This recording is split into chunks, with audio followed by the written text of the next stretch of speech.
প্রথম দিনই কোজাগরির রান্না খেয়ে প্রশংসা করলো সবাই।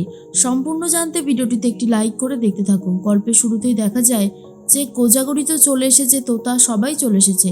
এরপর আসমানকে খুঁজতে বেরোয় কোজাগরি আর বলে, এই দেখো আমি তোমাকে খুঁজি আর তুমি এখানে লাট সাহেবের মতো দাঁড়িয়ে আছো, চলো এক্ষুনি পুজো শুরু হয়ে যাবে। আর তখন আসমান বলে, না না, আমি তো এখানেই ঠিক আছি, আমাকে আবার ভেতরে নিয়ে যেতে হবে কিসের জন্য? আপনারা যান, আমি এখান থেকেই ঠিক আছি। আর তখনই কোজাগরি বলে, ওমা, সকাল থেকে এত আয়োজন করলে সেটা কি দূরে দাঁড়িয়ে দাঁড়িয়ে দেখার জন্য নাকি? চলো বলছি, এখানে তোমাকে দাঁড়ালে হবে না, এসো। এরপর পাড়া প্রতিবেশীরা গল্প করতে থাকে আর বলে, বাবা, এটাই তো সেই ছেলেটা যে কিনা তোতাকে কিডন্যাপ করে নিয়ে গেছিল। ভাবো, কোজাগরির বাড়াবাড়িটা ভাবতে থাকো যে মেয়েকে যে কিডন্যাপ করে নিয়ে গেল তাকেই ঘটা করে ডেকে নিয়ে এসেছে দোকান উদ্বোধনের দিন, আবার তাকে দিয়েই সমস্ত কাজবাজ করাচ্ছে। আচ্ছা, কোজাগরির কি ছেলে কম পড়েছিল? তখনই সবাই বলে, কি জানি, হতে পারে। এরপরেই চলে এসেছে ঠাম্মি। ঠাম্মি এসে রীতিমতো মুখ ভার করে বসে আছে। তখন চলে এসেছে আসমান আর বলে, ও ঠাম্মা, তুমি আমার দিকে দেখছো না কেন গো? আমি আবার কি অন্যায় করলাম? ঠাম্মা তখন বলে, এই শোনো, আমি না এখানে আরুর সাথে বকবক করতে আসিনি। পুজো আসার দিনে একটু কম বকবক করলেই ভালো হয়। আসমান তখন বলে, আরে কম বকবকই করবো কেন? ও ঠাম্মা, তুমি আমার দিকে একবার তাকাও না। তখন ঠাম্মাকে ইচ্ছে করে রাগিয়ে দিচ্ছে। আর কোজাগরি তখন বলে, আসমান কি হচ্ছে কি এসব? আসমান তখন বলে, আরে আমার দিকে ঠাম্মা একবারও তাকাচ্ছে না, তাই আমারও তো একটু খারাপ লাগছে, সেজন্যই বললাম আর কি। এরপরে অনুশ্রী বলে, থাক না, মা যখন তাকাতে চাইছেই না। তোতা বলে, ও শুনবে? ও কোনো কথা শোনার না, ও শুধু মায়ের কথাই শোনে, তাও মাঝে মধ্যে। সব সময় নিজের যেটা মনে হয় সেই অনুযায়ী কাজ করে, এটাই তো আমার ওর উপর রাগ করার সব থেকে বেশি কারণ। আসমান তখন বলে, আরে নিজের কথায় চলবো, নিজে যেটা বুঝবো সেটাই করব, আমি অন্যের কথায় কেনই চলবো? কোজাগরি বলে, আচ্ছা ঠিক আছে, অন্যের কথায় চলতে হবে না, কিন্তু এদিকে এসো, এক্ষুনি তো পুজো শুরু হয়ে যাবে, তুমি ওইখানে দাঁড়িয়ে থাকলে কি করে হবে? এর মধ্যেই চলে এসেছে ঠাকুর মশাই আর সবাই মিলে পুজোর আয়োজন শুরু করে দিয়েছে। পুজোও শুরু হয়ে যাচ্ছে। তখনই খুকো বলে, তোতা, আমি বুঝতে পারছি তুমি রাশ খেয়ে গেছো আসমানের উপর, সেটা মুখে বলছো না, কিন্তু আমরা কিন্তু খুব ভালো মতন বুঝতে পারছি সবটা। তখনই তোতা বলে, খুকোদি, তুমি যে কি করো না, উল্টো পাল্টা শুধু বকো। তা আমি কেন এ সমস্ত করতে যাব? খুকো তখন বলে, তাই নাকি? তোমাকে দেখে সবটা আমরা বুঝতে পারছি। তুমি হয়তো লোকাতে চাইছো ঠিকই, কিন্তু সবটা তো আমাদের চোখের সামনে পরিষ্কার, তাই তুমি কি করেই বা আড়াল আবডাল করবে, তাই না? তখনই খোকো বলে, শোনো, এখন এই সমস্ত কথা থাক, পুজোতে বসে পড়েছে, তাই এখন আর বেশি বকবক করছি না। এরপর পুজো ভালো ভালো চলছে আর সবাই মিলে অঞ্জলিও দেয়। সবার শেষে যখন শান্তির জল নেওয়ার পালা, তখন শান্তির জল তো সবাই নিচ্ছে, কিন্তু ঠাম্মি অনেক দূরে অপেক্ষা করে রয়েছে। আর এর মধ্যেই তখনই আসমান বলে, ঠাকুরমশাই, আপনি ওই শান্তির জলের ঘটিটা আমাকে দিন, আমি একটু ঠাম্মাকে শান্তির জল দিয়ে আসি, উনি তো প্রচণ্ড রেগে যায়, অশান্তির মধ্যে থাকে, ওনাকেই আগে শান্তির জলটা দিতে হবে। কোজাগরি তখন আস্তে আস্তে হাসতে থাকে আর বলে, সত্যি বাবা, আসমানও পারেও বটে। এর মধ্যেই আসমান তখন বলে, ও ঠাম্মা, তাহলে শান্তির জলটা দিই? তখনই ঠাম্মা বলে, আমি কি তোমায় বলেছি শান্তির জল দিতে?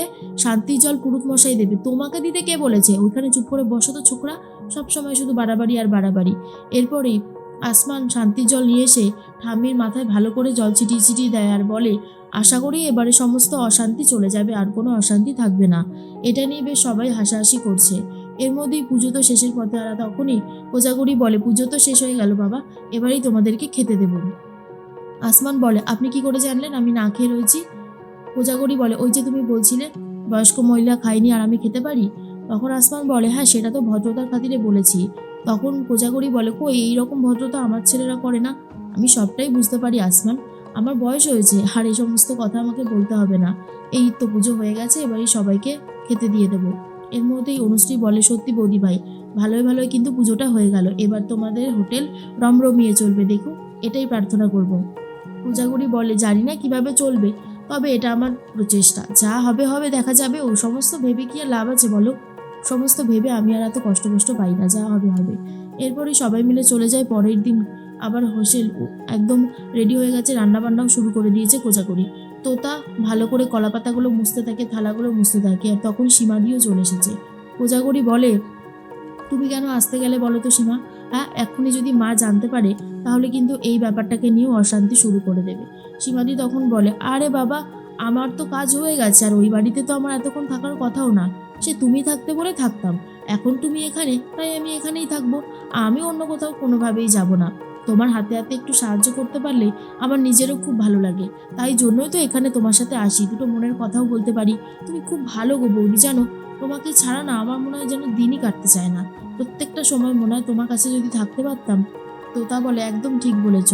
কিন্তু দেখো আমার বাড়ির অনেকেই আজকের দিনেও আসলো না, একটু আসলে কি হতো? কোজাগরি বলে, কে আসবে তোতা? ঠাম্মির বয়স হয়েছে, ঠাম্মি কি আর এত দৌড়ঝাঁপ করতে পারে? অনুশ্রী কাজে গেছে, তোমার দাদারা কাজে গেছে, তাহলে আসবেটাকে? আর এরপরেই গোজাগুড়ি রান্না বান্না শুরু করে দিয়েছে। আর আসমান তখন বলে, তা আজকে কি কি রান্না হচ্ছে? কোজাগরি বলে, এই তো ডাল আছে, তরকারি আছে, মাছের ঝোল আছে, আরও যা যা বলবে সবাই সবটা করে দেওয়ার চেষ্টা করব। আজকে তো প্রথম দিন, তাই বেশি আর করতে পারলাম না। এর মধ্যেই তোতা তখন বলে, মা তুমি অনেক করেছো, আর তোমাকে এত করতে হবে না।